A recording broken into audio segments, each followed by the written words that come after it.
സൗദിയിൽ Syrian Siamese ഇരട്ടകളുടെ ശസ്ത്രക്രിയ വിജയകരമായി പൂർത്തിയാക്കി. 24 വിദഗ്ധരടങ്ങുന്ന സംഘമാണ് മണിക്കൂറുകൾ നീണ്ട ശസ്ത്രക്രിയയിലൂടെ കുട്ടികളെ വേർപെടുത്തിയത്. 66ാമത്തെ വേർപെടുത്തൽ ശസ്ത്രക്രിയയാണ് ഇതോടെ സൗദിയിൽ പൂർത്തിയാകുന്നത്.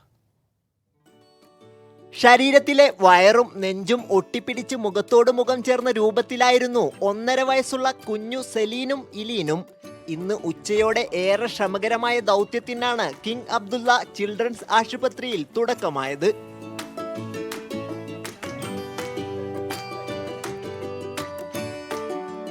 മാതാപിതാക്കളും സ്ക്രീനിൽ സർജറി തത്സമയം കാണുന്നുണ്ടായിരുന്നു. പ്രാർത്ഥനകളുടെ മണിക്കൂറുകൾ. ഒടുവിൽ ഇരുവരുടെയും മുഖത്ത് സന്തോഷ കണ്ണീർ.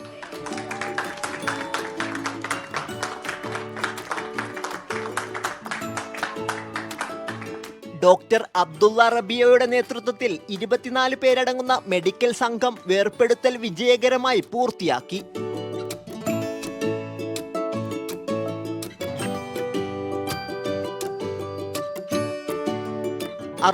ാമത്തെ ശസ്ത്രക്രിയയാണ് സൗദിയിൽ വിജയകരമായി പൂർത്തിയാക്കിയത്.